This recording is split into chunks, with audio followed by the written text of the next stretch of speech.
Have you ever found yourself procrastinating even though you know it'll only make the problem worse? Well, that describes just about every aspect of how I ran my life from 2013 to 2018 when I had a massive debt I just kept putting off facing. But the solution for me wasn't some special hack. Instead, beating my procrastination came from a transformation in my values at the deepest levels. And that's how you're going to beat your procrastination too.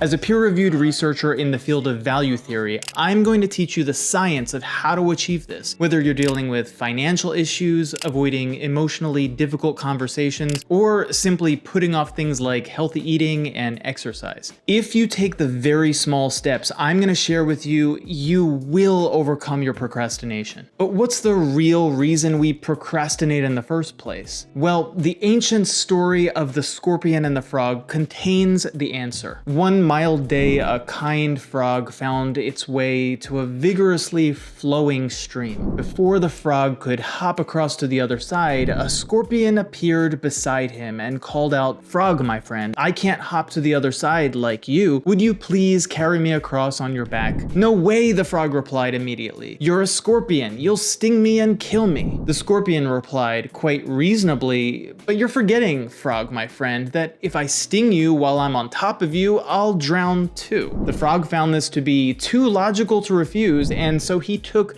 the scorpion on his back across the river. They weren't even halfway across, however, when the scorpion suddenly stung the frog, but right before they both drowned, the frog, still in shock, asked the scorpion, "Why would you sting me? Now we're both going to drown." And the scorpion answered simply, "Because I'm a scorpion, and scorpions sting frogs." You see, a lot of the advice out there on how to stop procrastinating addresses the actions we can take to stop it, but it overlooks the very simple fact that we don't take actions because they're logical, because they're good for us, or even because we know they'll work. If that were true, a smoker would stop smoking the moment they found out how bad it was for them. Someone who eats junk food and drinks soda every day would stop eating and drinking them because they're going to lead to cardiovascular disease or diabetes. And someone like my former self would have gotten a job instead of delaying it and barely being able to afford a $400 rent. The reality that social psychologists have known for decades now is simple. We will always act in alignment with our own identity, even if that behavior will literally destroy us. Okay, but that doesn't make any sense, right? Why do we behave this way? And what can we do about it? Well, before what's called the cognitive revolution in the 1960s, a theory called behaviorism taught that our behavior is entirely controlled by our environment. Basically, imagine a mouse in a cage. You put food in a cage, and what does the mouse do? It eats it. The food was the cause, and eating was the effect. Like a pool cue hitting a billiard ball. Simple. Humans, it was thought, are the same. Things like thoughts, identity, beliefs, these were irrelevant because these too were simply products of the environment. And so to solve a problem like procrastination, all we had to do was somehow change the environment, and then suddenly we would change our behavior. Unfortunately, this very old line of thinking is what most advice telling us how not to procrastinate is based on. For example, we're told that if we want to stop procrastinating on our fitness and health goals, we should pre-order all our meals for the month and stock them in the fridge. Or if we want to finally get around to write that report we have to write, then we should simply tell ourselves to do it for 5 minutes and then we'll gain enough traction to continue, otherwise known as the 5-minute rule. Or, put your phone on airplane mode when you're studying or something. But key question, who still has to make the decision to make these changes to the environment? Oh, that's right, you do. Back when I was struggling financially, avoiding college loans, avoiding debt collectors, avoiding everything, you could have given me all the best hacks in the world and I still wouldn't have used any of them. I mean, let's be real. How many times have you heard about the newest productivity hack only to do absolutely nothing with that information? The truth is, using these hacks already presupposes we won't procrastinate on using these hacks. Well, in the 60s, social cognitive theorist Albert Bandura changed everything. After years of carefully designed experiments, he found that our behavior isn't a simple cause and effect model, like a mouse simply responding to the presence of food, or a pool cue hitting a billiard ball. Instead, our behavior is more like one giant continuous feedback loop of environment causing behavior, thoughts causing behavior, behavior causing thoughts, and thoughts causing environmental changes. So instead of a mouse in a cage or a pool cue hitting a billiard ball, imagine a series of 3 gears interlocked with each other. As one turns, so do the 2 others. Our thoughts, behavior, and environment move along with each other and continuously cause each other. What does this mean? It means that the environment is responsible for only 1/3 of your actual behavior. So if this is how our mind works, and if identity change is so essential to solving our procrastination issues, then exactly how do we change our identity? We have to start with cognition. Now, I know what you're thinking. You've already read lots of books, you've probably read things like Atomic Habits and The Power of Habit, and if just absorbing information and thinking about it were the solution, again, you wouldn't procrastinate. Well, ultimately, we do need to take some action. We'll never change our habits unless we do actively decide to take some action. But in order for us to increase the probability that we will take that action, the step has to be so small, so comfortable that we will actually do it. And that action is an exercise the psychologist Marshall Rosenberg invented called nonviolent communication, or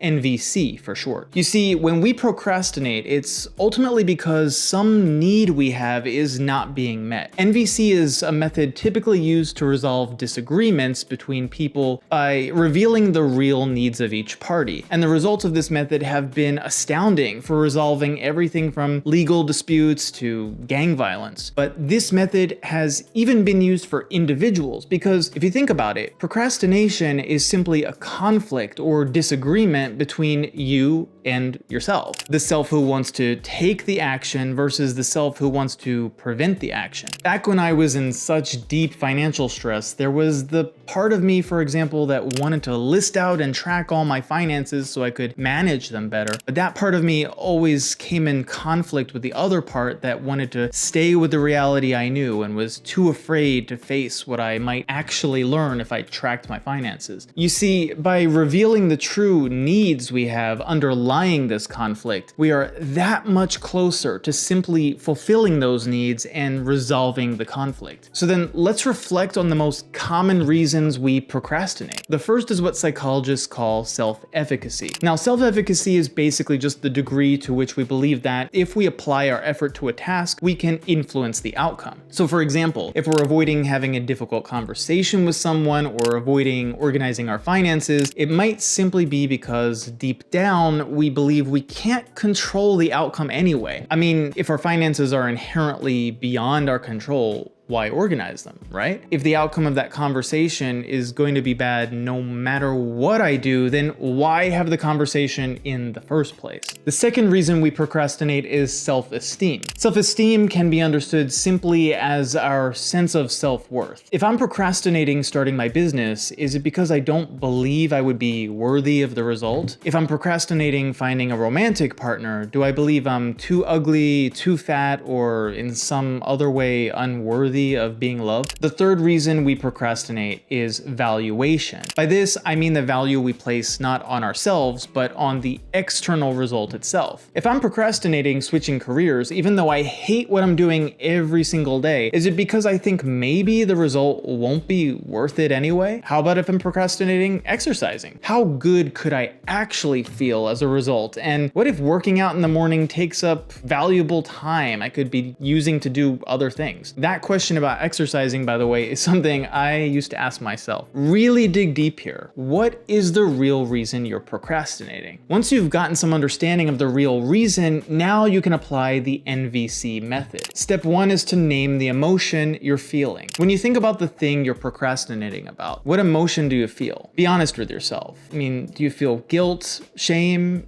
fear, worry, uncertainty, anxiety. I think back then I felt all of the above. The key to having a breakthrough with this method is to completely own the emotion. Don't use emotional words that make reference to someone or something outside of you. So, for example, if you're avoiding a potentially hurtful conversation, instead of stating that you feel insulted or blamed, which imply that the other person is responsible for your emotions, describe only how you feel. I didn't know anything about this NVC method back when I was struggling with debt, but I did become increasingly conscious of the emotion I felt. For me, it was mostly fear and shame. Step 2 is now to frame that feeling as a statement of emotion, followed by a statement of need. I feel X because I need Y. Again, also keep the why here completely under your ownership. Make it into a specific action and avoid moralistic terms. For example, instead of I feel anxious because I need this person not to be a jerk, say something like I feel anxious because I need a sense of security when I speak to people. In my own life, I could have overcome my financial procrastination by just admitting to myself I feel fear because I need to be certain that there is a plan I could realistically implement that would help me create more cash flow. If I were just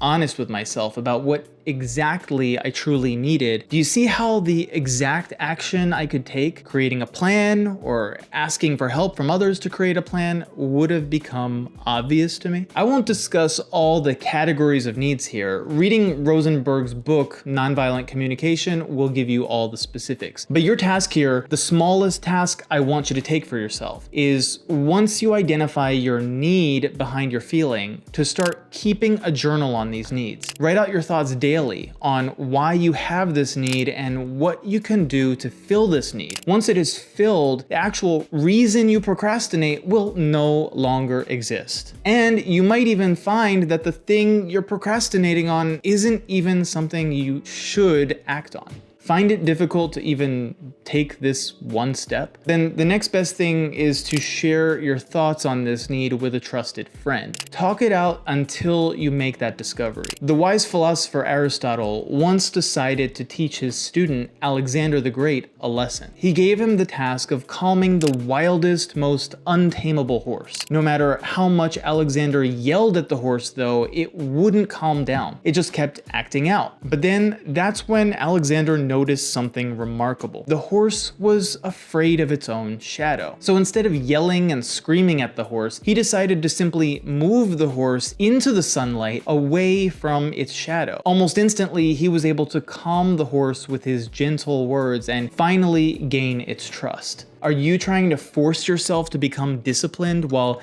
completely overlooking the root cause? Aristotle called this phenomenon akrasia, which roughly translates to weakness of the will. The solution, he stated, was not to avoid our flaws and fears, but instead to acknowledge them so we can empower ourselves to improve daily. At the end of the day, it's up to you to take those first small steps. Will you watch this video, close it, and simply say, that was interesting? Or will you take the small steps we covered here to set off a chain reaction in those 3 gears of your identity to create a snowball effect of change? I hope it's the latter. And if you want to keep leveling up your critical thinking to take control of your life, then be sure to watch this next video.